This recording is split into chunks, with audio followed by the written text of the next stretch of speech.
ఓం నమో భగవతే వాసుదేవాయ. ఇప్పటికి సరిగ్గా 5000 సంవత్సరాల క్రితం సంఘటన ఇది.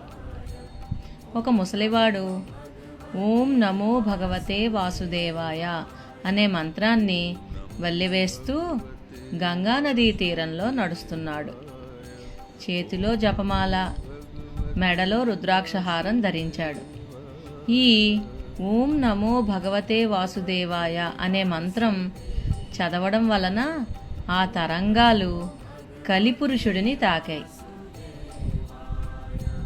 ఎక్కడి నుండి వస్తున్నది ఓం నమో భగవతే వాసుదేవాయ అనే మంత్రశబ్దం అని చుట్టూ పరికించాడు కలిపురుషుడు. గంగానదీ తీరంలో ఒక బక్క చిక్కిన ముదుసలి ఓం నమో భగవతే వాసుదేవాయ అనే నామాన్ని జపించడం చూసి ఆ మంత్ర జపాన్ని ఆపాలని ఆ ముసలవాడి దగ్గరికి వెళ్ళి పట్టుకోబోయాడు కలిపురుషుడు. ఆయన మీద చేయి వేసిన వెంటనే ఎగిరి అరయోజన దూరంలో పడ్డాడు.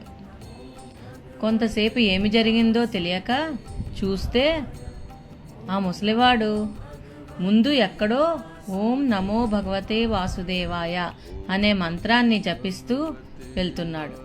ఎలాగైనా పట్టుకుని నామజపాన్ని ఆపాలని దగ్గరికి వెళ్ళాడు కలిపురుషుడు.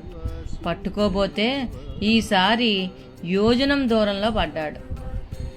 ఆ దెబ్బకి కలిపురుషుడు గజగజ వణికిపోయాడు. చూస్తే బక్క చిక్కి ఉన్నాడు. గట్టిగా గాలి వేస్తే ఎగిరేలా ఉన్నాడు. కానీ పట్టుకుందామంటే నేను ఎక్కడో పడుతున్నాను అనుకున్నాడు కలిపురుషుడు. ఒకవేళ నా శక్తి సన్నగిల్లిందా? కలియుగం ఆరంభంలో శ్రీకృష్ణుడు వలన నా రాక ఆలస్యం అయ్యింది. ఇదేమైనా శ్రీకృష్ణుడి మాయా ప్రభావమా? అసలు ఇంతకీ ఆ ముసలివాడు ఎవ్వడు? శివుడా, విష్ణువా అనుకుంటూ ఉండగా అటుగా వెళ్తున్న వేదవ్యాసుడు కనిపించాడు. కలి వెంటనే వ్యాసుడి దగ్గరికి వెళ్ళి, మహానుభావ, సమయానికి వచ్చావు, నా సందేహాన్ని నివృత్తి చేయండి అన్నాడు. వ్యాసుడు నవ్వి, ఇది నీ రాజ్యం, ఈ కలికాలం నీది, నీకు సందేహమా? ఇద్దరిని సక్రమంగా ఉండనివ్వవు. ఎవరైనా కలిసున్నారంటే కళ్ళల్లో నిప్పులు పోసుకుంటావు. ఇలాంటి నీకు నా అవసరం ఏముంది? ఇంతకీ నువ్వు కుశలమే కదా అన్నాడు వేదవ్యాసుడు. కుశలమే, నా రాజ్యంలో నేను కాక నువ్వు పాలించవు కదా. అదిగో ఆ దూరంగా వెళ్తున్నాడే ఆ ముసలివాడు ఎవరు? ఆయన్ని పట్టుకోబోతే నా బలం సరిపోవడం లేదు. ఇది అసలు నా రాజ్యమేనా, లేక మీరందరూ కలిసి నన్ను మాయ చేస్తున్నారా? చెప్పండి అని వేడుకున్నాడు. వేదవ్యాసుడు నవ్వి, ఓహో అదా నీ సందేహం. ఆయన పరమ విష్ణు భక్తుడు. ఆయన జపించే నామం వలన విష్ణు శక్తి ఉత్పన్నమై నిన్ను దగ్గరికి రానివ్వదు. పట్టుకోవాలని ప్రయత్నించావా? విష్ణువు నిన్ను నాశనం చేసి కలియుగాన్నే లేకుండా చేస్తాడు.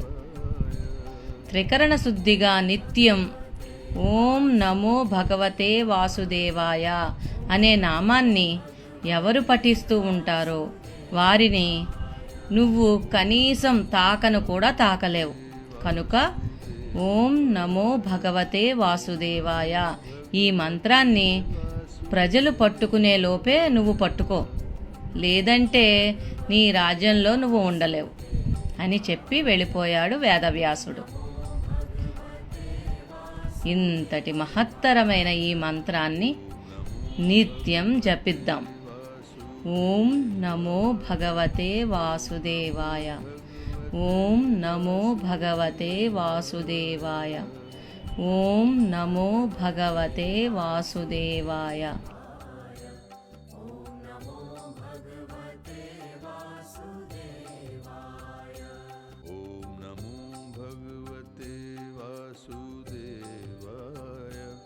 ఓం నమో భగవతే వాసుదేవాయ.